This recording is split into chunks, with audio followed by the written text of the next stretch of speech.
All right, we are now live on YouTube as well. If you're here on YouTube watching, thanks for joining us. Be sure to say hello in the chat. If you have any questions, just drop them in the chat on YouTube, and we'll answer them as promptly as we can. And we'll get started in about 3 minutes here. So we appreciate your patience and look forward to helping you out today.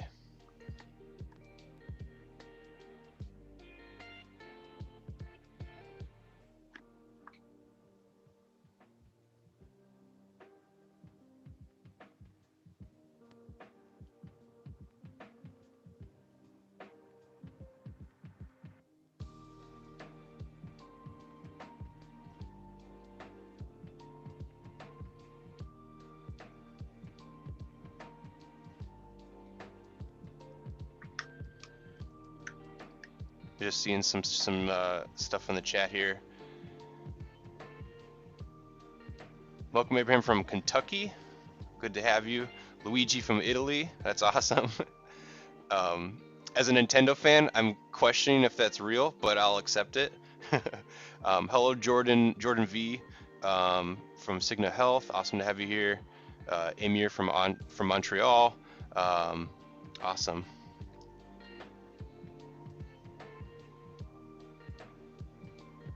Yeah, thanks, Luigi. It's good to have you here.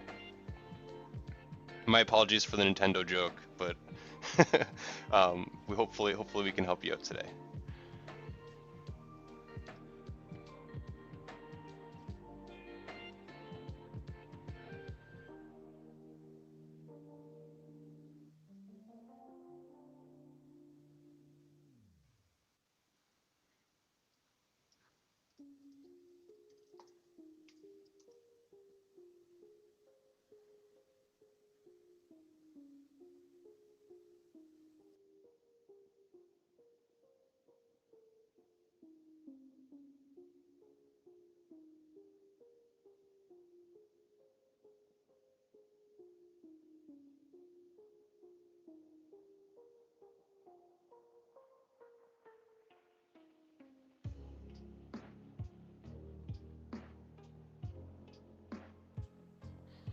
All right, well, I think we can get started here. I'm gonna dim the music down for us, and then we can get started. All right, we're gonna get started today. We're gonna talk about React Native, React navigation with TypeScript with Jess. We're excited to have her share her knowledge, experience, and wisdom with us today. But I have a couple things I want to share before we get started. As a reminder, the presentation will be recorded and uploaded to our YouTube channel, so be sure to check us out on YouTube, youtube.com/headway.io. You know, give us a subscribe, a like, all that kind of stuff. We appreciate it.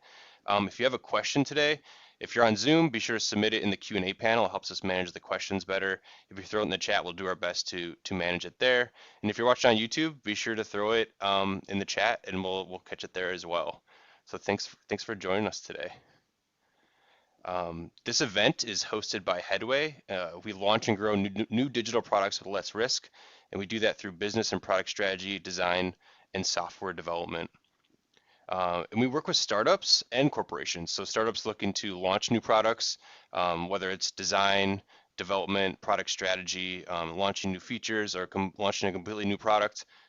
We can help you do that. And if you're a corporation that wants to innovate, whether it's creating a tool that you can use internally to do things better and faster with more data, we can help you do that. And we also help them launch brand new products in new industries and markets as well. So thank you for joining us today. And now I'm going to hand it off to Jess. Hi, good morning, everyone, or afternoon, depending on where you're coming from here. Let me share out my screen.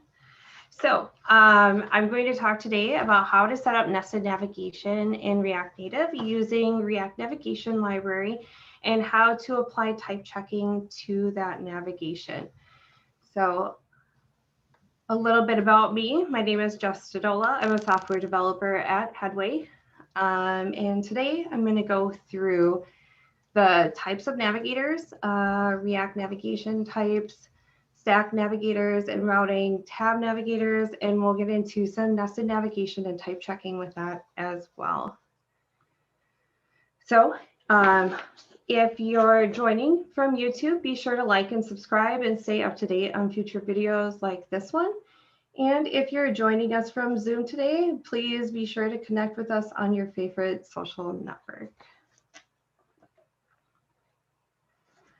So to start off, the main navigator is a stack navigator. It's standard and comes in two different modes. There is a card, which is your default navigation, in which the new screen slides in from the left on navigating to the screen, or from the right if navigating back.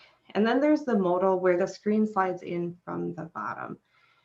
Your tab navigator, these can be located at the bottom of the screen. They can be located below the header or even as the header. Today I'm going to focus on bottom tab navigation in my examples.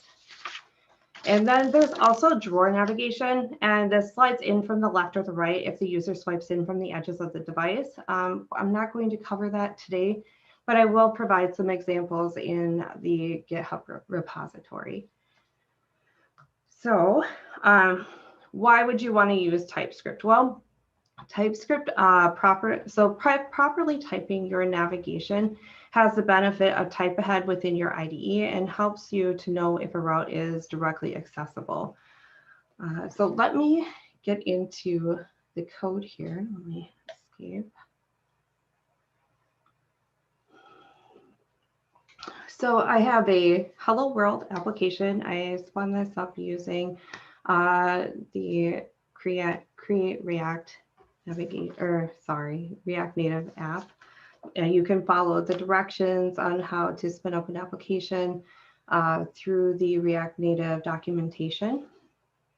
And so, all right, so we are on what I have as the splash screen here.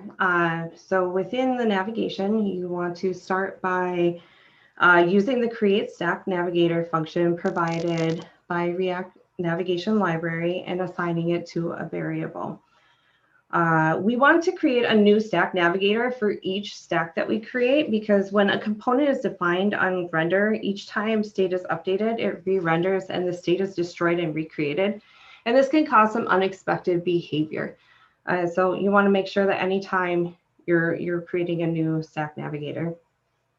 And so this function returns two properties that are used as components to configure the navigation. So we have the navigator, which wraps around the screens, and this requires two props to be passed to it. We have the name, and so that is the route to which you will use to navigate to the intended screen. And then the component, which is the React Native component of the screen to display the content.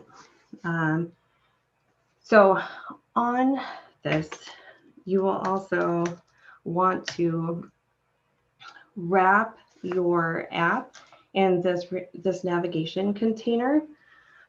This manages the navigation tree and contains the navigation state. So I'm going to move on to the splash screen here. So that is what's displayed on the right-hand side.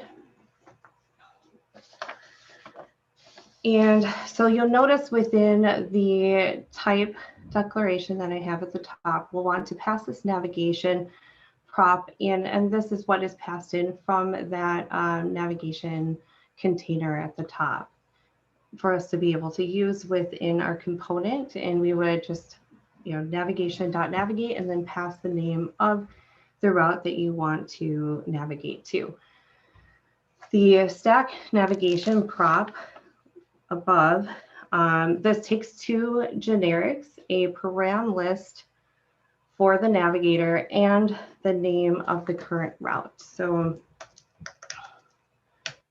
in my types for the top navigator params list, I have my splash screen and my tab screen. These don't have any route params that I want to pass through, so I just have them listed as undefined at this time. So, and this is the screen of which we've navigated to. And then let me go back over here. And then we have our tabs. So once we click on this button, I'm saying I want to navigate to the tabs. So this is our top navigator. And that will bring us into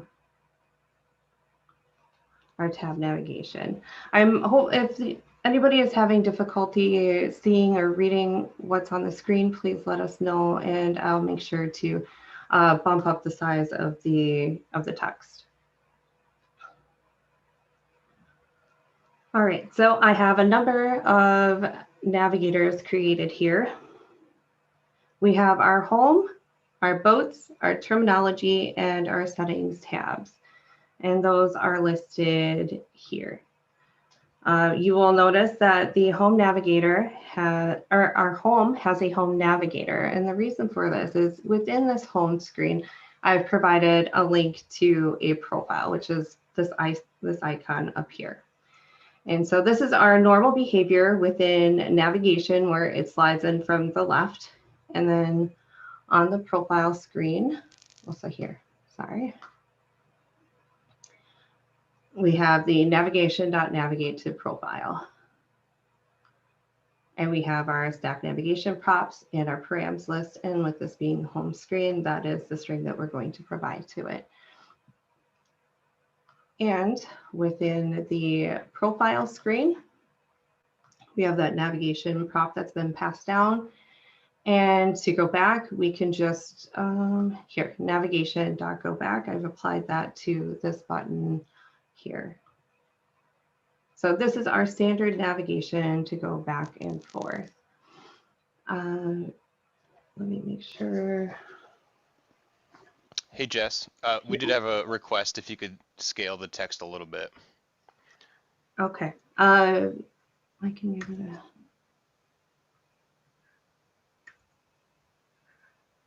Well, I don't know if that's going to be, if you'll be able to actually see the text within the, I think this makes it really difficult to be able to see. I'll have to do a lot of scrolling, but we'll see. If it gets to be a little unwieldy, please let me know, and I'll do my best to try to navigate better. All right, so, but sometimes, so we have our boats navigation here with a list of different kinds of boats. And the intent is to be able to click on one of these buttons and we'll want a modal to pop in instead of it just navigating left to right. Let's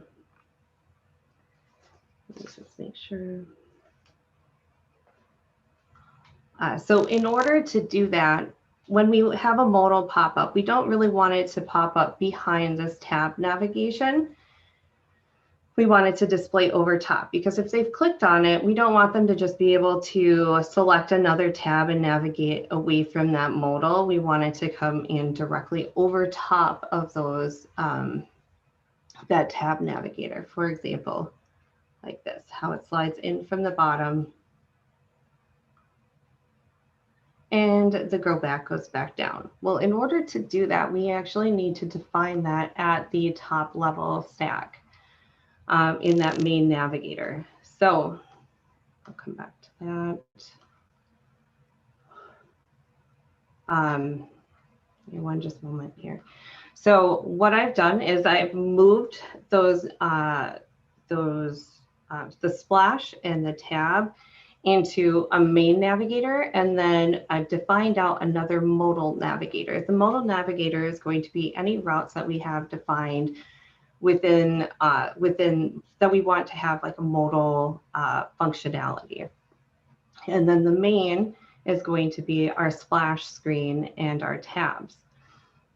So you'll notice that I have boat information in here, and that is this screen right here. Let me make sure. Apologies. All right, so when we do that, in order to get our type ahead that we would want within our navigation to, hold on one second. You'll notice that our type declaration is no longer just this regular stack navigation with the params list. We now have this wrapped in a composite navigation prop. This allows you to combine two navigation props that takes two params. The primary navigation type, which this will be how we would normally get to this screen if we weren't trying to nest it. And then the second param is the parent, which in this instance is that front navigator. So,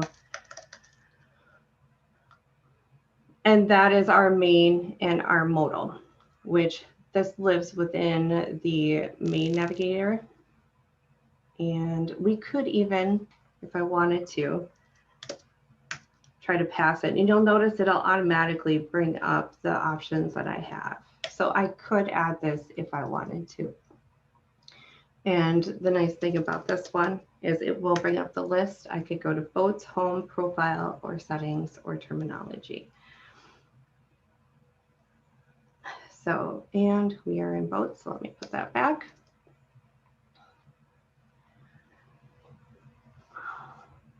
All right, and so within our, but in order to be able to access the boat information, we need to wrap in, oh yes, also, we're also passing in some route props from boats. Let me scroll down to that. So it lives within modal, so we have to define out the parent navigation. And we'll pass it two things, the screen that we want to go to, which is the boat information, and then any params. And right now I'm passing through boat params, which is the title, any descriptor information, and also the image. Within the boat information, so now we have the route, which gives us this route prop. And this route prop allows us to type check the routes that are coming through, for instance, the params. You'll notice here, the boat params are being passed in for boat information. So boat information expects to take a name, text, image, and credit. You can also define it out this way by just passing in word and definition. We'll get into that in the next navigation, or the next tab. And so we'll give it the current route name as well. And in this, I can just do a navigation.go back here to get back to this screen. So another way we can define this, say we have some terms here, but maybe we don't want the modal to take up the entire screen. Maybe we want it to just be kind of a pop-up with some information. So let me go back to our main navigator here. And you'll notice that I have definition, and I've given it some options to give a card style background. And what I want, so the background color is going to be the background of the pop-up, and the opacity is going to refer to the card. Let me click on this and you'll see what I mean. So you'll notice that this background is black with a 0.4 opacity. So you can kind of still see through to the back. And then the card has an opacity of 1. However, in order to do this, the screen options, so we have two different styles coming through for the boats and for the terminology. And so what I'm doing here is I'm matching on what the params are, those screen params, which if I go back to my boats, oh, actually, you'll notice that this has the same typing as the boat screen. And so this would be the screen, and these are params. When you start nesting them, that's when you need to start defining out whether it's a screen or param, and you can continue to nest down further and further. And I would just pass to params, screen params for like an even further nested screen if I had more. So you'll notice that my route params screen, which is here, is equal to definition. Then I want to pass it some different screen options. So for right now, by default, we have our animation enabled, our gesture enabled, card overlay, and the card style is transparent. And so if it doesn't match definition, we're not going to give it anything because we're spreading in those modal options into these screen options. So if I go up here to what those options are, I probably don't need these now that I'm looking at that because those are already defined below. I'm using the card style interpolator. And what this does is it allows us to do an animation to, as it progresses, we're going to make that opacity go up to 1, and then as it progresses out, it'll go back to 0. So you'll notice that it fades in nicely and goes back out compared to our previous example where it's sliding up from the bottom. Let's see here. What else do we have?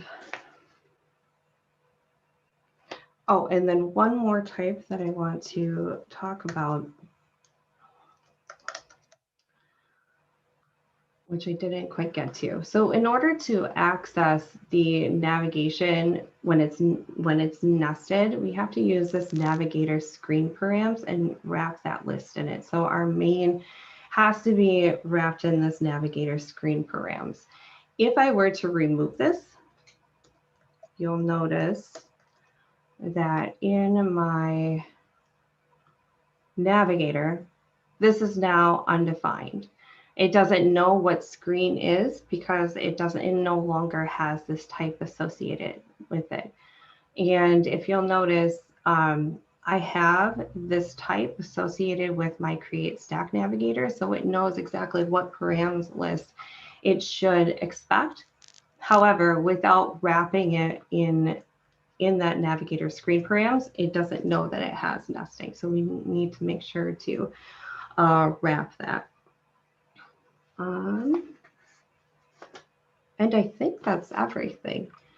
I can stop sharing at this point and answer any questions that people may have.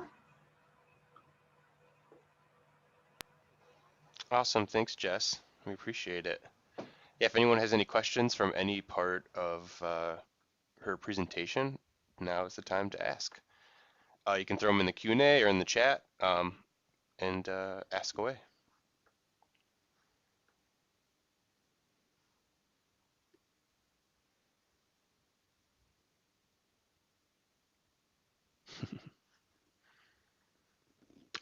Just as a reminder, I did place the GitHub code link in the chat there. So if you didn't check that out yet, that's there. I have it both on YouTube and on Zoom. So if anyone's curious to dig in there, if they were unable to read it, if your internet connection was a little slow and fuzzy, you can definitely read it there too. But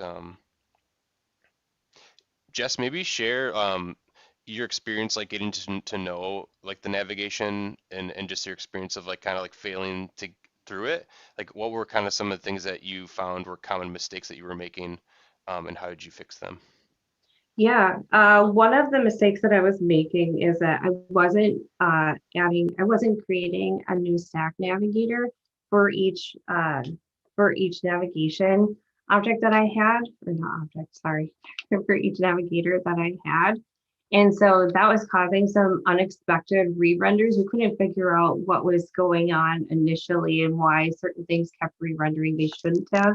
I was actually getting image flashes on updates. And so we found out that because I was using the same create stack navigator for each one within a screen, it was causing additional re-renders down the line. And initially for the modals, that's how I figured out how I needed to add them to the to that parent navigation, because our modals were popping up from behind the tab, and users were able to just go and tap on a different tab, and when they would go back to that tab, that modal was still up, and which doesn't exactly look the greatest. And yeah, so that was some of the troubles. And then just even understanding what to pass, like how to type in the first place. And I will add some links to the React navigation TypeScript section. It's a pretty lengthy section, and sometimes it can get a little bit confusing. And so I really wanted to share the experiences that I found and that information with people. Oh, we have a question from Cedric Smith asking, are you using Expo or vanilla React Native? Vanilla React.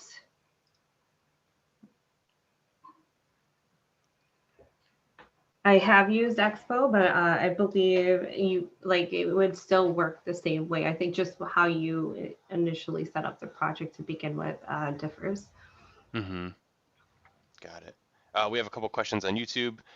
Any tips for folks coming to React Native from React Web for navigation or maybe in general? Yeah, the React navigation documentation is pretty substantial. Uh, it can get a little unwieldy. So sticking to those basics, and then just kind of like as you're going along and you're running into issues, like going through and referring back to that documentation is super helpful. Yeah, awesome. We have another one. Do you recommend TypeScript for everything, or would you recommend JavaScript for projects with lower complexity? Do you notice a trade-off in the terms of time versus type safety? Yeah, so I'm kind of on the fence on this one. So I was JavaScript specifically all the way up until about a year ago or so. And that's when I started working with TypeScript. And at first it was really, really frustrating, and I couldn't understand why anybody would ever use this. Funny thing is, I went to go spin up a personal project in just JavaScript without TypeScript, and was running into navigation issues that I couldn't figure out. And the whole thing was is because I wasn't using TypeScript. I wasn't catching those until much later. So, I mean, if you have a pretty basic application, I could see the reasoning for JavaScript. I think it's just a trade-off of time. If you're comfortable with TypeScript, I don't think there's much investment off the bat. But if you're new to TypeScript, it can make the project take much longer just trying to figure those out. Awesome. Thanks for sharing that, Jess. If anyone has any other questions, we're still available for a little bit of time here. Whether it's about today's presentation or it seems like folks are starting to ask about TypeScript and just React Native in general. So if anybody has any questions, feel free to ask. And if you're on Zoom, you can actually hop in. We can actually invite you to ask a question on the call, so you don't have to type it out. So if you feel like it's easier to share it there, you can raise your hand in Zoom or just say, "Hey, I'd like to share something" in the chat, and we'll invite you in to ask your question.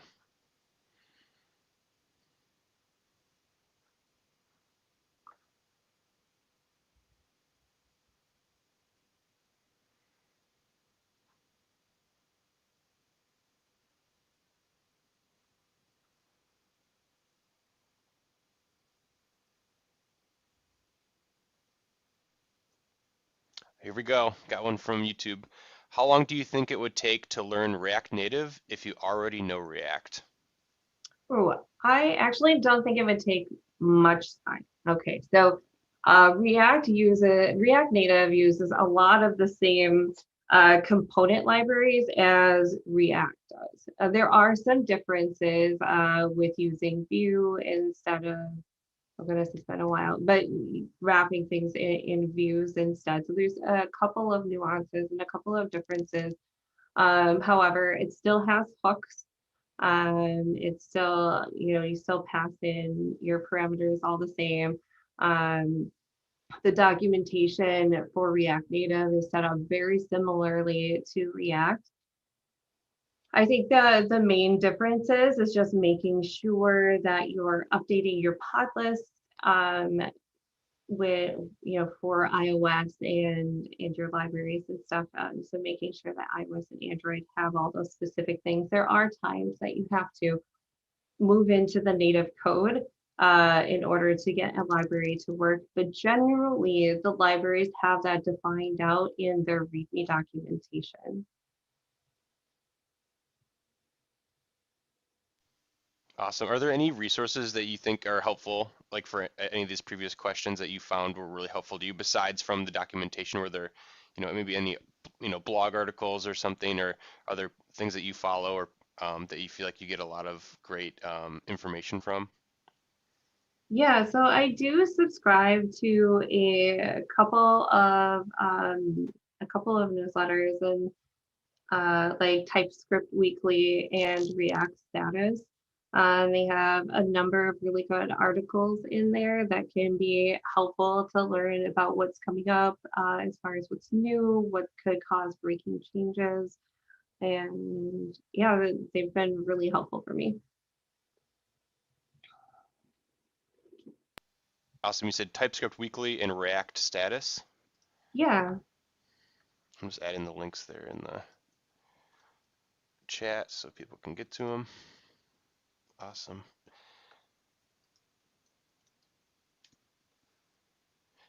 John had commented, he says the mobile ecosystem is probably the biggest learning curve, more so than React Native versus React. What are your thoughts on that? Yeah, absolutely. So especially when it comes down to like deployment and stuff to the App Store and the Play Store, and then just recognizing that certain things function differently depending on what the device is. Like some things that you would expect to work a certain way with Android don't work with iOS and vice versa. And also like trying to take into consideration the top notch for padding, or if there's the bottom physical buttons on the bottom.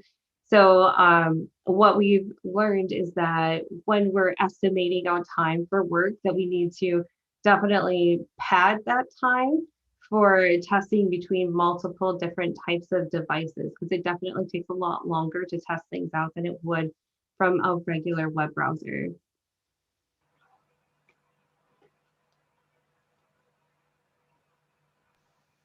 Any great resources that you can think of for like just that testing process and how to do it effectively? Let me just see. We were starting to look into, oh, I'm trying to remember the name of it. It was a bit bar for being able to test on multiple different devices. Uh, and I believe that is people's devices that they kind of hook up and that you can use virtually. So they have multiple different Android devices, multiple different iOS devices that you can test out, and I believe they even have like very different versions installed on them because. For instance, there's some things that work on version 13 for iOS that don't work on version 14, or they function Hmm, like the calendar app or calendar, for example. Um, got it. Awesome. Awesome. I shared the link to that in the chat on Zoom and YouTube. We have another question from Amir. Would there be two different code bases then, one for Android and another for iOS? no, there isn't. Actually, so within the React Native space, okay, so within your app project, and there is an iOS folder and there is an Android folder that does contain the native code. Rarely do you have to go in there and add in library associations and things. Usually, you add in your libraries at your package level, and then when you install that, it will add those to the Android. I believe it's the build Gradle. And then for iOS, you will need to like go into the iOS folder and do a pod install, which will then go through and add in all those associations to the library. So that is the nice thing about React Native is that you can pretty much create your components for one single code base, and then React Native will interpolate those down to the different libraries so that they work accordingly on different devices. Awesome. There's another question that's kind of related, but Nazim asks, as you mentioned, different devices can behave different. How are you managing the tests inside of your code to make sure that it is working on all devices, and can it be automated? Yeah, that is something that we are still working on. We have some tests in place for the back end for the mutations coming through in queries and stuff. However, we don't have anything for that different functionality. The functionality specifically isn't so much the issue; it's how things display. And so that's something we'll be looking into the future to kind of help us to prevent those problems with things maybe going off of the screen at the top or the bottom or getting cut off.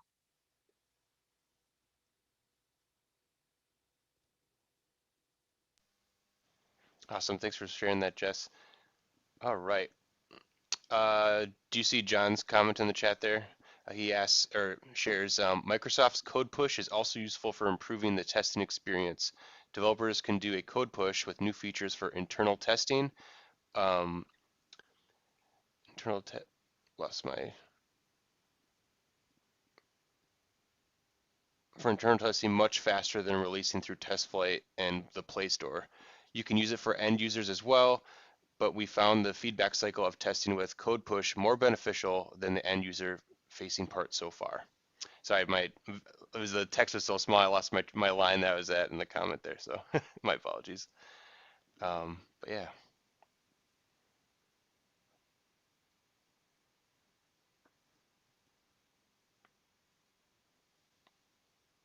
All right. Well, if we have any more questions, we still have a little bit of time left on the stream to answer them. But otherwise, Jess, maybe while we're waiting for any more questions, maybe you just want to share your personal journey into development. What was that like for you, and kind of maybe some of your key takeaways as you've kind of grown into your role today? Yeah, so originally I went to school for geography, environmental geography, and that was actually the first place that I was introduced to code. I had did a focus on ArcGIS and and data with mapping, and got out of school. There wasn't a lot in the job market for geography, so I ended up going back to school for software development for a 2 year. And just it was one of those things. I didn't think I was capable of doing it, but I thought I'd give it a shot. I had a scholarship for it, and I was like, "There's nothing to lose here for me." And within the first semester, I found that it was something I absolutely loved. There's no way of getting bored within this industry, and that's something that happens to me very easily. And so there's always something new to learn. And so directly out of college, I got a remote job as a junior developer for Comcast, which getting a remote job in the first place is difficult, and especially as a junior developer. But I was lucky enough to work with a bunch of senior engineers that were amazing mentors and super patient with me and very comfortable in a remote space. So the team was half remote, half in office. And I was a full stack developer. And after 3 years, I found that I wanted to kind of just like narrow in on a specific space because knowing a little about a lot of things is great to a degree, but it's hard to speak to. So I took a role here at Headway as a developer with more of a front end focus. And so I've worked on a React project, another React project that was a PWA, which is a progressive web app, which is an application made for mobile, but doesn't go through the Play Store or the App Store. I've had the opportunity to upgrade an existing app from React Native 0.59 to 0.63, which there were some pretty big breaking changes at around 0.60, I believe. And so it took a little while, and that was actually my first deep dive into React Native. So was just upgrading an app. And now I'm working on a project, Ditto, which is a relationship app to bring intention and mindfulness back to your relationship. And uh, it's been a really great process in a huge learning. There was a learning curve, obviously, but it wasn't nearly as bad as I thought it was going to be.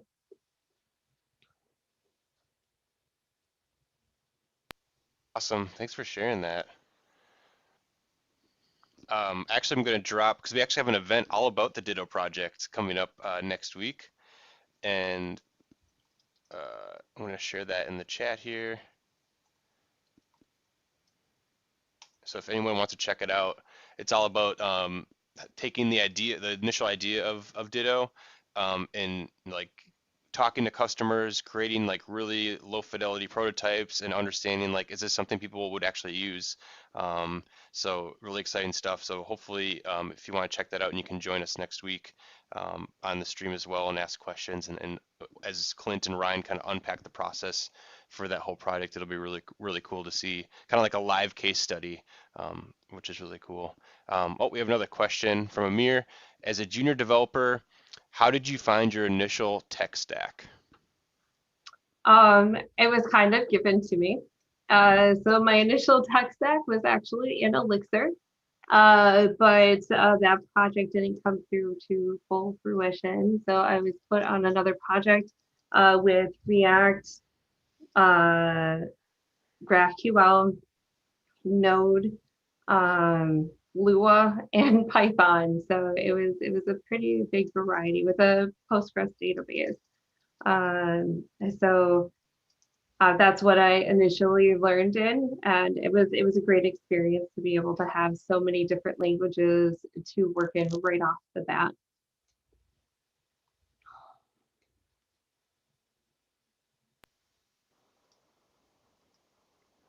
Awesome. Well, I think we can start to wrap things up. I'm actually going to share my screen on just a little bit more about that event actually, just so people can get a little glance at what it's like. But if anybody's any more questions while I'm sharing this upcoming event, um, definitely add them into the chat or the Q&A, and we'll get them answered soon. All right.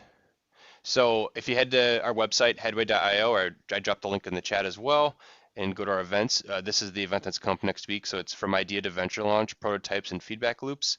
So in this live case study, we'll unpack our process for idea validation to launch for Ditto, a relationship improvement platform. So we'll have Clint from our design team and Ryan from our product team talking about the process they used.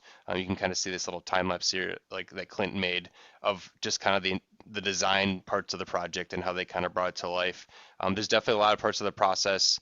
Um, like down here, you can see like there's a picture of Clint on a call, like unpacking like the customer research, and it's usually not design heavy. It's more like having conversations, looking for patterns in the conversations to see where they can provide value. So if you work on a product team, or if you're looking to build a new product, this is definitely an event for you. They're going to walk through just every step of the process they used to officially launch this as a product into the market. So yeah, so hopefully you can join us for that. Um, and yeah, I'm excited to learn from that event actually. So doesn't look like we have any more questions. Yes. Oh, yep. I was just going to say that, Sam asked, is this webinar recorded? Yes, this is recorded. So if you registered on Zoom or Eventbrite, or on our website, you'll get an email when the recording is available. I'll edit down the presentation a little bit, and we'll publish it on YouTube. So if you're watching on YouTube, be sure to subscribe, and you'll get notified when it's up on YouTube. But if you registered for this event, we'll be sending an email that'll send you right to the page, and so you can watch the video with all the notes as well. We'll share any of the things that we shared today, kind of like a little show notes for like the webinar, basically. And yeah, and we'll be doing another event next month. It's not up on our calendar yet, but I believe Jacob will be talking about some headless CMS stuff. So we're super excited to have Jacob share that from our team. And we also have some other events from our design and strategy team as well. So be on the lookout. Be sure to subscribe to us on YouTube, and we post the live streams there as well. But otherwise, be on the lookout on our events page. And we look forward to chatting with all of you again. And thanks again to Jess for presenting today. Always nice to have you share your experiences and knowledge with us. Is there anything else you want to share before we close up? Nope, that's it.